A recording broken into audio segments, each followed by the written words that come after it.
Okay, that was Death Note episode 18. Man, I'm trying to understand for sure what that character moment was for Aizawa.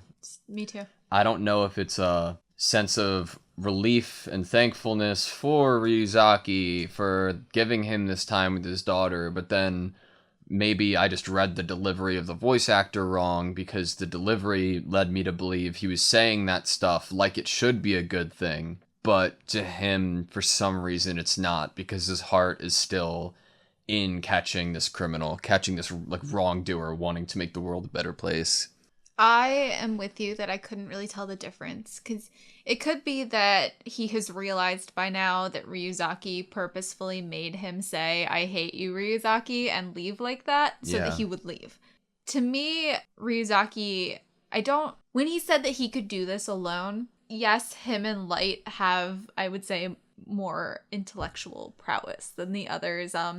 I think their deduction skills are way stronger. So yes, they are a very strong duo, a very strong team. But that doesn't mean that having help wouldn't help. I think that he made a choice to be extra hard on Aizawa like that because Aizawa has small children at home. And Ryuzaki knew it was bringing troubles to the job because there was a Band-Aid on Aizawa's face, you know? And with the shot list, I guess, or like how the shots were shown to us that episode, when Ryuzaki was first saying those things to Aizawa or explaining his situation, we weren't able to see L's face, you know? They intentionally showed us the back of his face, which leads me at least to believe that he had another motive in saying what he did. And I'd like to believe that other motive was so that Aizawa's life would be protected and easier going forward. Another point, Watari would totally not have done that without L's permission. I highly doubt Watari would have spilled the beans on something that L was withholding like that. The only way I would think he would, because I'm with you, the only way I think he would is because Watari seemingly knows L the longest out of everybody, right? Maybe Watari knows how much these people around L mean to him. Maybe he knows that L likes having these people around. So he was trying to keep L from pushing people away? Yeah, and was just confused by why he would and didn't understand that L was doing it not to be selfish, but to be selfless and to help Aizawa. At least that's what I like to think, because I have rose-colored glasses when it comes to L. I really love him and as a person, and think he's really nice and, you know. And he wasn't mad at Light for Light punching him at all. He was like, I understand why you're doing this, but an eye for an eye. And it was they both were able to communicate both vocally and through, obviously, they're getting their frustration out on each other to the point where now it seems like they're working pretty good, you know, beside each other after 2 weeks after that incident. So we have questions. We have things to discuss. If we're going with the narrative that L is this righteous person who wouldn't want Aizawa to be working there for him and his family's sake, then would it also make sense and add up that he would want Iber and Weddy, these criminals who haven't been caught, to work for him? So if anything does happen to them, there would be a sense of they didn't happen to somebody who had a life ahead of them, who is living life morally right, who isn't a criminal. They are already in an underworld. They've already done wrong. So if anything happens to them, I'd prefer it that way rather than someone like Aizawa being harmed. Yeah. It totally wasn't oh, Aizawa doesn't mean anything to the team, so we can just cut him loose. That wasn't the energy I was getting. Me either. I mean, it could be that way, but I wasn't getting that energy. It could be because of the rose-colored glasses, like I said, but... I love this addition of people from the underworld that can help infiltrate, and that is an amazing idea. Did not see that coming. But also, they freaking got in there without setting off any of the alarms. Yeah, get them on your side. I don't know what he has to pay them.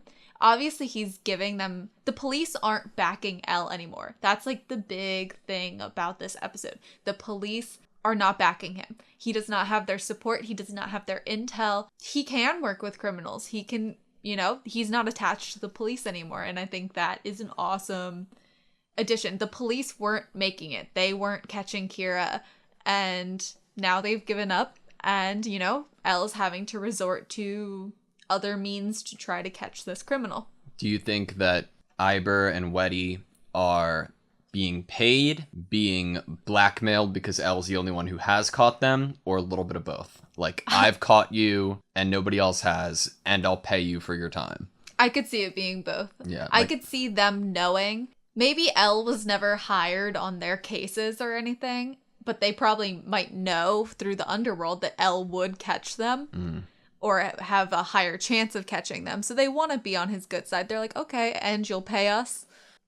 But this is an awesome addition. And obviously Light had no issues with it. He thought it was a good idea too. So I'm like, well, if Elle and Light both think it's a good idea, then I trust that it's a good idea. I kind of like hate seeing as like a character that we've had for a while, even though of course it's like side character role like Aizawa. I kind of hate like seeing them leave the team. I don't know if it's a permanent thing. I don't know if this is set up for an episode later on. Maybe Elle set this up so he still has an informant on the inside who's still an investigator on the police force. So if anything does come up on their end and Aizawa catches somebody, but his director says don't do anything, they've already paid us off, then he'd bring that information to Elle. I don't know if we're going to see him again, but it sucks a little bit. It hurt a little bit to see a send-off possibly for him here. I think it didn't start to hurt until he brought up Ukita. Because I keep forgetting that Kira has killed someone on the police task force, the Kira task force. Kira too, right? Oh yeah, Kira too did. But still, Kira killed someone on the task force. Feel like I wasn't really holding on to that information in the front of my brain. I wasn't really there. And then once he said it, I was like, oh yeah, that has given them way more drive to solve this. Is because that wasn't a criminal, that was a friend of theirs. That Misa killed, and it was one of them who was like, I'm going to leave right now and go there. And then Ryuzaki was like, no, don't. That would be stupid. They're just going to kill you too. Mm-hmm. Man. Let's talk about how the Yotsuba group is kind of learning the rules slowly, and they're testing things out, and they just learned one of the main rules about if it's impossible physically, it's impossible. Is the person who is holding the death note, the one who's part of the Yotsuba group, who we are not sure which one it is he learning the rules, or is he being told the rules, or has he read the rules? Because it's Rem's book, correct? Yeah, and I'm sure he doesn't want to announce all of the rules because they don't know which one in the group is the one. But he also didn't do enough, I guess he didn't have enough connections or research to know that this person who he was going to kill was in Italy. Yeah. With a mistress. Or maybe he didn't know better and didn't know that would have happened, so... Yeah, because if you think about, like, I don't think Rem necessarily operates like Ryuk does, but Ryuk withheld a lot of details and then would kind of throw them in every once in a while just because for fun. So maybe Rem was doing the same thing, but it sounds more like the person doesn't want to be caught within the group, so they're all going to operate under things they've deducted from learning about Kira through what Kira has done in the past. And they're like, okay, well, Kira can do accidents, and Kira can do heart attacks, and Kira Does the public know that, though? I'm not sure. Oh, that's true. I don't know. Well, maybe they're so high up, they might have a mole in the police or something. I don't know. I don't think Rem would be doing this for the same motive as, like, Ryuk, of course. Like, Ryuk for fun, went with Light. But I think Rem's still with the Light Misa agenda, doing what she has to do to fit this plan. I'm surprised at how long it's been. When this whole plot, like, narrative was put forward and we knew that Light and Misa were both forgetting memory of the Death Note, I thought that Light might forget it for, like, until the week after he got out of jail. It's been that plus 2 months. Yeah. Like, it's been so long. It's really telling me that I think the plan is that Light wants Kira to be caught. Before he picks up the mantle again. Mm-hmm. That makes sense. So that he can then, maybe Elle will lose interest because Kira has been caught, and he will be able to do it with now he has the knowledge of this is how many people I could kill and get away with it. This is how I could kill them and get away with it. How to better hold the secret. Which also would be, does he get his memories back of when he had it and all the experiments he did when he gets the Death Note again. I'm not sure about that, because then he'd have to relearn everything. I don't know. Man, I don't know, because it's still his Death Note, right? Technically. It's like he put it on leave, kind of, on some, I don't know. He said let it go, so I guess not. But I'm unclear with the rules of, like, once he gets it back, how, if he'll regain every memory that he had, or if he'll just, you know. Yeah. What does he think he was doing all that, like, his senior year of high school? And he's obviously keen to the idea that L has, that he could have been brainwashed by Kira, you know? I think that he kind of believes that must be the case too, that he was being controlled, because L is still putting forth the like, he's 100% sure that Misa and Light are/were Kira. And he even was sure to the point of when Light's personality changed must have been when the control stopped. Yeah. Same going for Misa. And we have to remember, the only reason that this Yotsuba member has the Death Note and is able to proceed with what he's doing now is because he's meeting Rem's requirements of writing these criminals every week, you know? Mm-hmm. The only reason that they can use it for their own personal gain is if they keep the idea of justice and Kira's actions going. Correct. Yes. I don't really know where we go from here, man. I don't know either. Well, except that I think that, I mean, like, I am not as smart as L or Light. But this moment, I feel like the goal is to catch the Kira that's in the Yotsuba group. And then I don't know what happens from there, if Light just walks away triumphant and then Ryuk appears and gives him the Death Note back, and he kind of walks away like a Breakfast Club moment, you know, and goes off to keep doing his justice without getting caught. I don't know if it's like that. You know, I'm kind of worried that L is trying to get Matsuda off the team for potentially like the reason that he did Aizawa, like maybe to distance himself from the investigation. But like, obviously Matsuda had that feeling of like, well, like, importance, like I want to bring something to the table, you know, I don't want to be dead weight. But then in response, not investigation. Wait. And in response, I was like, oh, go get coffee for these two new people that we got. Not you, not the person we've had, but we have to hire two new people to do stuff. So like, is that putting forth like the idea that, oh, Matsuda could think he's even more useless going forward? And I don't know if Matsuda would think he was useless, because he does have a role right now, which is to be Misa's manager, which Misa has to have a career that's flawless, that she's still going, nothing suspicious about. So she needs a manager, but she needs a manager that's in with what's happening in the investigation. That's different, though, because I agree with you that he's not useless, but I'm saying that he could be thinking that he's useless. He's not useless. I mean, look at how he stopped the fight between L and Light, you know? Yeah. But could he potentially be, like, self-conscious? Because obviously he felt a little doubt there. Like, we saw the scene of him saying, like saying to himself, like, a dead weight or whatever the line was. Yeah. You know? He might, but I hope that he realizes that's not the case. Me too. Because obviously keeping tabs on Misa while also having her normal life take place is very important for this, especially if they're still operating under the assumption that she is or were Kira at some point. So yeah, I don't know if he would feel that way, but it did seem like this whole conversation in this episode kind of weighed on everyone a little bit about what they could actually bring to the table. I mean, Light's dad, I can't even call him Chief Yagami anymore. What am I supposed to call him? Daddy. Daddy Yagami.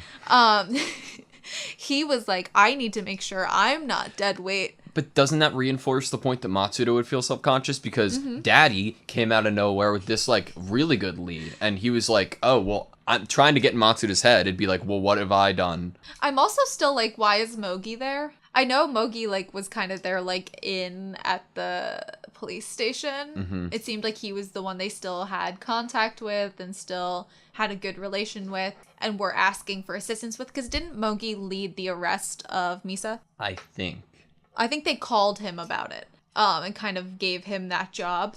But I'm like, why? It doesn't seem like L reacted much to Mogi saying he already decided to quit. and that he appeared there. Not really sure why. Maybe because L wants to get rid of the people he's become emotionally attached to because he doesn't want them to lose their jobs or get hurt. And maybe he's just not emotionally attached to Mogi. I don't know. Maybe he's just like, oh, I need to try a different, like, approach. I've tried this approach and it hasn't gotten me anywhere, so clean slate kind of thing. Yeah. I can't believe that it feels like a new show. It feels like completely new arc, and I didn't expect that to happen in the show. And there's just more, like we said, the animation, there's some slightly more energetic. Yeah, especially with Misa. Definitely, like, her facial expressions. That fight scene, too. Yeah.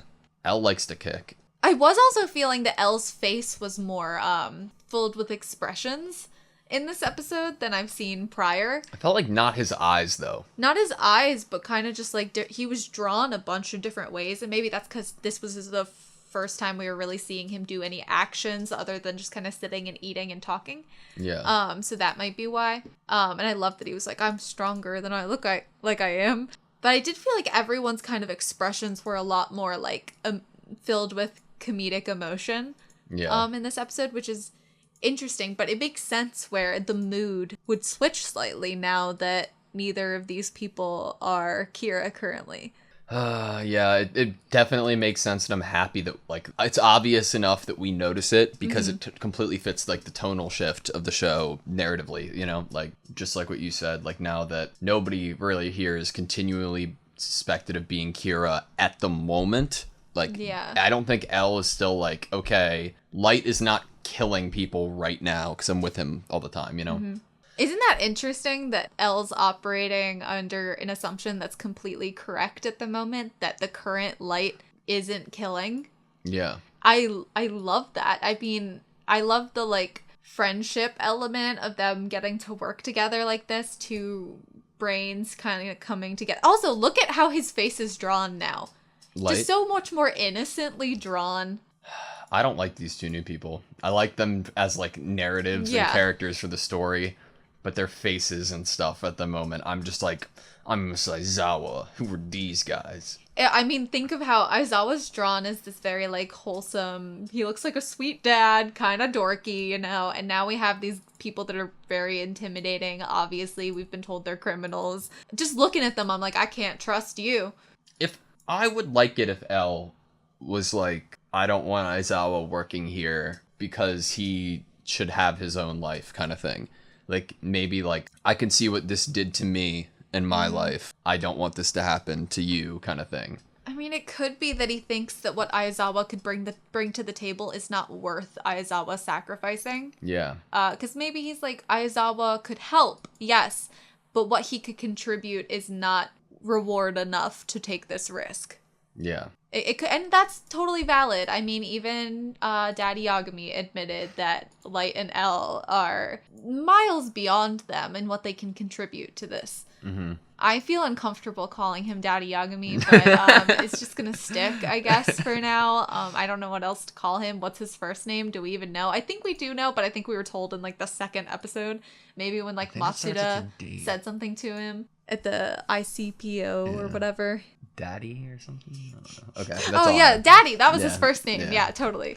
Father? All right, that's all I have you. Yeah. Thank you guys so much for watching this video. Please like, comment, and subscribe, and we hope to see you next time.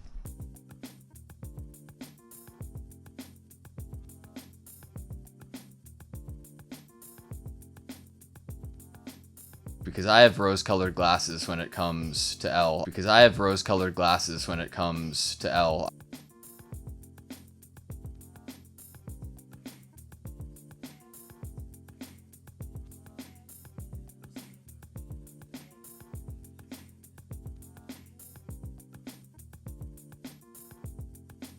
Because I have rose-colored glasses when it comes to Elle.